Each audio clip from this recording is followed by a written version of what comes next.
Bismillahirrahmanirrahim. Assalamualaikum warahmatullahi wabarakatuh. Salam, saya Sabir Bahagia. Ketemu lagi dengan saya di channel Sabir Bahagia. Semoga semua sehat walafiat dan dilancarkan segala urusannya. Amin ya rabbal alamin.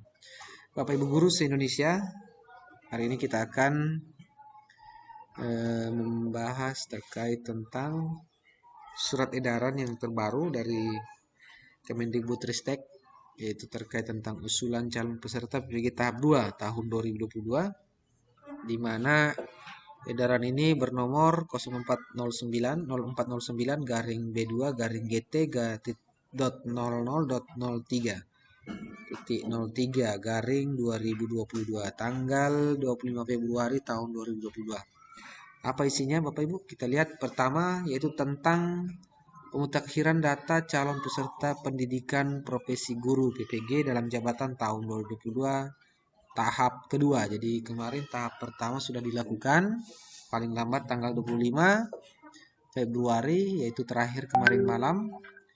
Dan hari ini masih ada waktu 2 hari bagi yang ditolak berkasnya untuk melakukan perbaikan. Jadi yang bisa melakukan perbaikan di sini hanya mereka yang sudah melakukan usulan, kemudian dilakukan penolakan oleh tim verifikasi. Makanya itu Bapak Ibu yang calon peserta PPG tahun 2022 baik tahap 1 maupun tahap 2 selalu monitoring ke SIM PKB atau ppg.kemdikbud.go.id-nya. Oke.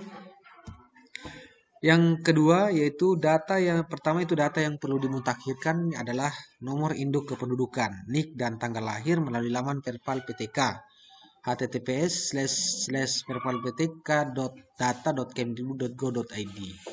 Di mana ini Bapak Ibu silahkan, kemarin pada status poin 1A ini ada yang NIK-nya tidak terbaca atau silang merah, maka Bapak Ibu silakan menghubungi operator sekolah agar bisa melakukan cek.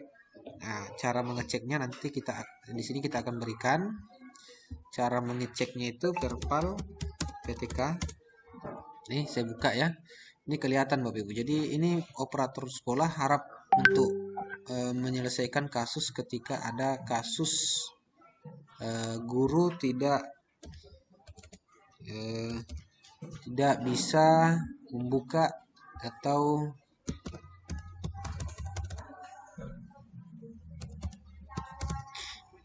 oke, di sini sekiranya ada guru yang tidak bisa, saya buka dulu. Oke. Di sini tidak bisa mendaftar karena statusnya ini silang merah gini. Nah, ini tenaga administrasi ya.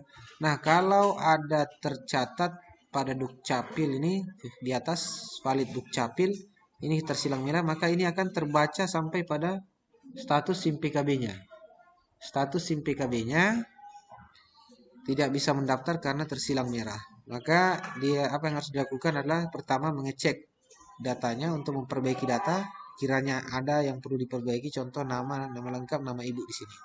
Di sini ada status pengajuan perbaikan identitas ini untuk perbaikan identitas. Namun jika silang merahnya juga tidak selesai, maka yang bersangkutan wajib melapor ke Dukcapil. Kalau sudah kita periksa NIK-nya sudah cocok, namanya sudah cocok, ya jenis PTK-nya harus dirubah seperti itu. Kalau tidak, ini kan dia memang TU ya. Jadi ya ini yang menyebabkan Bapak Ibu yang dikatakan pada surat edaran tersebut. Oke, jadi dicek dulu semua, mulai dari nama, NUPTK, NIK dan sebagainya. Nanti itu kalau ada silang merah seperti itu ya upayakan agar itu hilang supaya bisa masuk di daftar PPG tahap 2.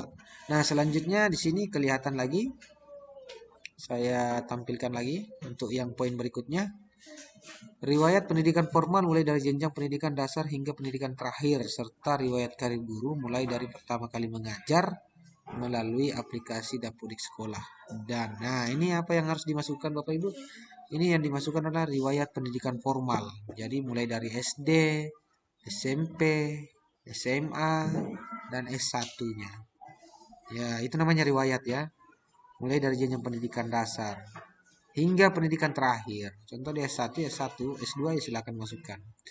Kemudian riwayat karir guru. Jadi pada saat dia pengangkatan 2005, maka upayakan angkat dia dimasukkan di situ. 2005, 2006, 2007, 2008 sampai 2021 itu riwayat Bapak Ibu. Jadi bukan cuma satu ya. Bukan cuma satu saja pangkat pertama, pangkat terakhir. Itu bukan riwayat namanya. Itu namanya SK pertama dan terakhir. Kalau riwayat ya dimasukkan semua di Dapodik. Kemudian status kepegawaian. Ini kalau di riwayat pendidikan itu masuk di status honorer bersangkutan atau guru bersangkutan. Kemudian dibuka di Dapodik itu data pribadinya. Itu login pribadi akun PTK gitu. Nah, itu semua di situ ada riwayat guru di situ ada. Kemudian status kepegawaian dan jenis PTK ini melalui aplikasi Dapodik Dinas. Jadi ini sampai 21 Maret silakan koordinasi ke dinas masing-masing dimanapun berada. Ini untuk membantu Bapak Ibu, kami hanya menjelaskan kalau kebijakan diserahkan kepada dinas masing-masing. Apakah dinasnya minta SK yayasannya seperti apa, kemudian SK yayasan atau SK GTT-nya seperti apa, silakan hubungi dinasnya. Itu yang bisa ubah. Ya, seperti itu. Status honorernya diubah menjadi status tingkat 2, tingkat 3 dan sebagainya, ya silakan dihubungi Dapodik dinasnya, admin dinas. Nah, kemudian poin 2, adapun dimaksud pada poin 1C, yaitu guru dengan status kepegawaian PNS atau CPNS, P3K, honor daerah, dan guru tetap yayasan dan serta kepala sekolah. P3K ini nanti bisa dikatakan valid, karena di dinas juga bisa mengentri P3K, namun dengan catatan harus punya SK P3K, kalau enggak berarti belum bisa. Itu seperti itu ya. Kemudian honor daerah dan guru tetap yayasan serta kepala sekolah. Nah, ini khusus untuk poin 1C. Apa itu? Status kepegawaian dan jenis PTK. Nah, ini yang dimaksud adalah PNS, CPNS, P3K, honor daerah, dan khusus untuk penjelasan 1C di atas.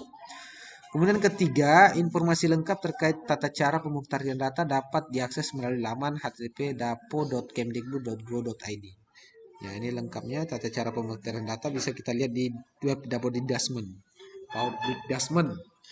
Nah, kemudian keempat, pemutakhiran data tahap 2 ditujukan bagi guru dan kepala sekolah di sekolah formal lingkungan Kemdikbudristek yang belum mendapat kesempatan mengikuti seleksi PPG dalam jabatan tahun 2022 tahap 1. Jadi ada seleksi durasi dari Februari nanti ke berikutnya itu sampai Maret itu untuk tahap 2. Dari Maret 1 bulan ini ya manfaatkan waktu yang ada Bapak Ibu.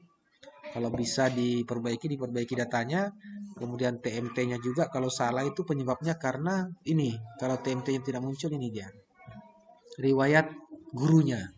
Nah, riwayat guru itu harus sesuai dengan TMT. Kalau dia terangkat oleh sekolah itu 1 Juli 2005, ya masukkan juga di riwayat.